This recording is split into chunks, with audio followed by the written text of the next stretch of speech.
자, 이어서 이제 유도등의 점검 한번 보도록 하겠습니다. 유도등은 두 종류가 있어요. 2선식하고 3선식이 있는데 항상 점등 상태를 유지하는 거, 여러분들이 일반적으로 보시는 유도등이 2선식이에요. 그래서 요건 이제 항상 점등이 되어 있는 거죠. 얘는 꺼지면 이상이 있는 거예요. 계속 켜 있어야 됩니다.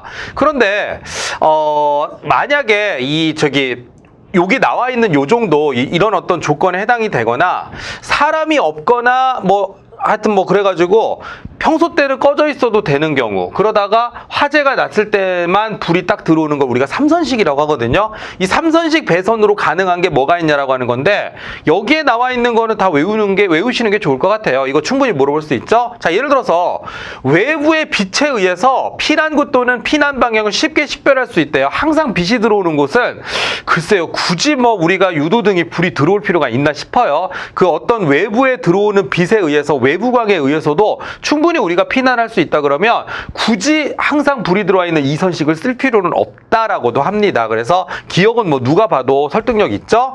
자, 그 다음에 공연장이나 암실 같은 경우, 그러니까 이거는 이제 암실이나 공연장은 어두워야 될 필요성이 있죠. 영화 상영관이라든가 특히 사진을 현상하는 암실은 빛이 들어오면 안 되니까 평상시 때는 빛이 없는 캄캄한 상태를 유지하다가 화재가 나면 이제 바깥으로 나가야 되니까 그때만 불이 들어오는 방식이 3선식이다, 이렇게 생각하시면 되겠어요. 자, 그리고 이제 특정 소방대에서 관계인 또는 종사원이 주로 사용한다, 거기 계속 상주하거나 이렇다면 경우에 따라서는 3선식을 설치해도 되겠다라고 하는 거 얘기를 하는 것입니다. 자, 예를 들어서 문제를 만들어 볼게요. 여기 보시면, 자, 예를 들어서 유도등 공사 시에 3선식 공사가 가능한 경우가 아닌 게 뭐냐? 그럼 무슨 얘기냐면 3선식 공사가 가능한 경우가 아닌 거는 항상 켜 있어야 되는 2선식을 써야 되는 게 어떤 때냐라고 하는 거잖아요. 그죠?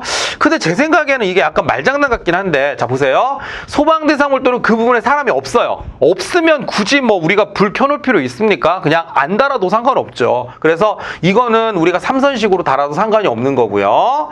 자, 그 다음에 잠깐 넘어갈게요. 공연장이나 암실 같은 경우에는 3선식 써도 된다 그랬죠? 그 다음에 주로 사용하는 장소로 상시 충전되는 구조라면 3선식을 써도 된다라고 말씀을 드렸어요. 그런데 내부의 빛에 의해 어쩌고 저쩌고, 그럼 내부의 빛 꺼지면 어떡할 건데요? 그게 아니죠. 이게 말장난 해놓은 거잖아요. 내부가 아니라 뭐죠? 외부의 빛에 의해서 우리가 쉽게 방향을 판단할 수 있다라면 그때는 이제 우리가 3선식을 달아도 된다 그런 거잖아요. 그러니까 아닌 거 골라라 그랬으니까 답은 2번이 되는 거다. 이거는 여러분들이 암기를 하지 않는 이상은 헷갈리면 문제 못 풀 수도 있겠어요. 예, 그래서 2번 체크해 주시면 되겠습니다. 자, 그래서 어쨌든 여기도 또 이렇게 보시면 되겠고, 자, 그 다음에 유도등의 3선식 배선시 자동으로 점등되는 경우가 언제냐. 근데 자동으로 점등되는 경우는 이럴 때예요. 이게 정전이 발생했던지, 정전이라고 하는 거 이제 단전이 됐을 때죠. 정전이 발생하거나 아니면은 화재가 발생을 했다, 이런 경우에는 얘가 3선식이 불이 들어와야 된다는 얘기죠. 비상 상황에는 항상 3선식이 불이 들어와야 되거든요. 예를 들어 볼게요. 자동화재 탐지 설비에 감지기 또는 발신기가 작동을 했다는 얘기는 불이 났다는 얘기고요. 비상경보 설비에서의 발신기가 작동을 했다는 얘기는 불이 났다는 얘기입니다. 상용 전원이 정전이 되거나 전원선이 단선이 됐다면 이때도 불이 들어오는 게 맞아요. 자, 그 다음에 방지 업무를 통제하는 곳 또는 전기실의 배전반에서 수동으로 점등을 한다면 불이 들어와야 되겠죠. 그죠? 수동으로 만약에 우리가 점등을 한다면 그때 이게 말이 좀 이상해요. 수동으로 점등하면 자동으로 점등된다가 아니라 수동으로 점등하면 점등이 돼야 되겠죠. 그래서 이것도 보시면 되겠고, 그 다음에 자동 소화 설비가 작동이 됐다는 얘기는 불이 났다는 얘기잖아요. 이럴 때는 우리가 불이 들어와야 된다라고 하는 겁니다. 그래서 이렇게 기억을 하시면 되겠습니다. 자, 예를 들어 보겠습니다. 자, 자동으로 점등되니까, 자동으로란 말이 너무 좀 이렇게 혼돈을 줄 수 있으면, 자, 점등되는 경우가 아닌 거 골라라, 이런 얘기죠. 자, 점등되는 경우가 아닌 거. 만약에 방제 업무 통제하는 곳 또는 전기실의 배전반에서 자동으로 점등하는 게 아니죠. 여기는 이제 수동으로 점등하는 거죠. 말장난 해놨네요. 그죠? 그래서 수동으로 점등하는 경우에는 불이 들어와야 되는 거고요. 단선이 되거나 정전이 되면 자동으로 불 들어와야 되죠. 자동 소화 설비가 작동해도 자동으로 불이 들어와야 되겠죠. 감지기 또는 발신기가 작동했다는 얘기도 화재 난 거잖아요. 그죠? 그래서 2, 3, 4번은 다 맞지만 우리가 그러니까 배전반에서는 우리가 수동으로 점등을 시켜야 된다는 게 맞죠. 그래서 1번을 체크해 주시면 되겠습니다. 자, 그러면서 이제 우리가 유도등을 점검을 할 건데, 자, 이런 겁니다. 자, 3선식 유도등은요, 이런 거죠. 만약에 수신기에서 수동으로 점등 스위치를 온했어요. 그러면 켜줘야 되겠죠. 그때는. 왜 수동으로 이렇게 켰는데 아니 안 들어와요 불이. 아니 뭐야 이거 왜 내가 수동으로 켰는데도 안 들어와? 그럼 고장난 거죠. 그래서 수동으로 만약에 점등 스위치를 ON을 했다면 점등이 돼야 되는데 점등이 안 됐으니까 이거는 문제가 있는 겁니다. 자, 그다음에 감지기, 발신기, 중계기, 스프링클러 설비 등을 현장에서 작동과 동시에 불 들어오는 게 맞죠. 삼선식은 평소 때는 안 들어오다가 화재 사실로 인지하는 순간에 불이 들어와야 되는데 그게 바로 이런 상황이거든요. 그랬을 때는 점등이 돼야 되는데 안 된다면 이제 그건 문제가 있는 겁니다. 그래서 그 내용으로 한번 읽어보시면 되겠고요. 그 이선식은 항상 켜 있어야 돼요. 그래서 이거는 그냥 평상시에 점등이 되어 있는지를 보는 거고요. 만약에 이거를 절전을 해서 꺼놓잖아요. 그러면 이 배터리가 충전되지가 않습니다. 그래서 정전 시에도 점등이 안 되니까 이건 항상 켜놓는 방식을 써야 된다는 거 기억을 하시면 되겠습니다.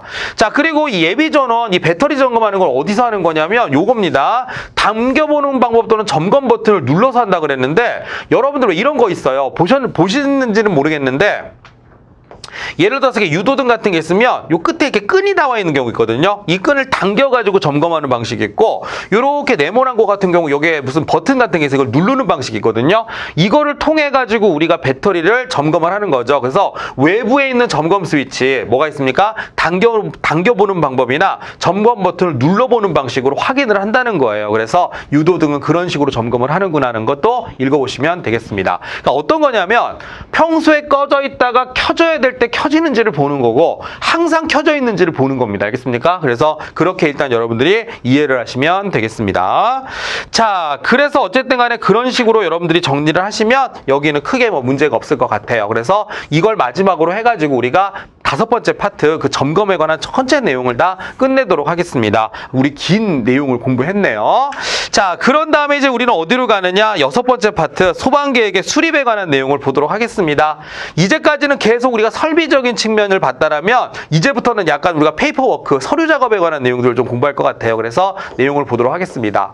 자, 소방계획을 수립을 해야 된대요. 근거는 뭐 외우실 필요는 없습니다. 화재 예방 및 안전관리에 관한 법률 24조나 27조에 이제 그 내용이 나와 있대요. 그래서 소방계획서를 작성해야 된다는 거고, 와, 그런데 이거 너무 내용이 많지 않습니까? 제가 보기에는 이게 그래서 우리가 결국은 소방계획서 안에 들어가 있는 내용이 뭐냐라고 하는 건데, 제가 보기에 이거를 여러분들이 달달달달 외우실 수는 없을 것 같아요. 그래서 어떻게 하느냐, 대충 이런 내용들이 있구나라는 걸 제가 제시만 해드릴게요. 이거를 다 외우는 거는 불가능하잖아요. 그래서 대충 어떤 내용들이 있느냐, 일단 건물의 현황인데 이런 현황이죠. 이건 이제 건물의 일반 현황, 이 건물은 어떤 건물입니다라는 일반 현황은 당연히 있어야 되겠죠. 위치, 구조, 연면적이나 용도, 수용 효능 등에 관한 일반 현황이 있어야 되겠고, 그 다음에 소방시설, 방화시설, 전기, 가스, 위험물 같은 거 있죠. 이런 어떤 시설의 현황, 건물 현황과 시설의 현황도 또 각자 이렇게 있어야 된다는 거예요. 자, 그 다음에 자체 점검 계획이나 뭐 대응 대책이라는 거, 그 다음에 뭐 소방시설, 피난시설 및 방화계획의 점검 정비 계획 같은 거,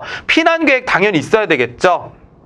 그런 것들, 그리고 뭐 유지관리 계획이라든가 아니면 훈련이나 교육에 관한 계획이라든가 뭐 이런 것들 있잖아요. 그리고 이제 무슨 소방대, 자위소방대입니다. 이런 거 자체 소방대 이러면 틀려요. 그래서 자위소방대 조직이나 대원의 어떤 임무에 관한 사항들 뭐 이런 것들이 들어있구나라는 건데 쭉 보십시오. 이건 너무 많죠. 그래서 아주 좋은 내용들은 다 들어가 있구나라고 생각하시면 됩니다.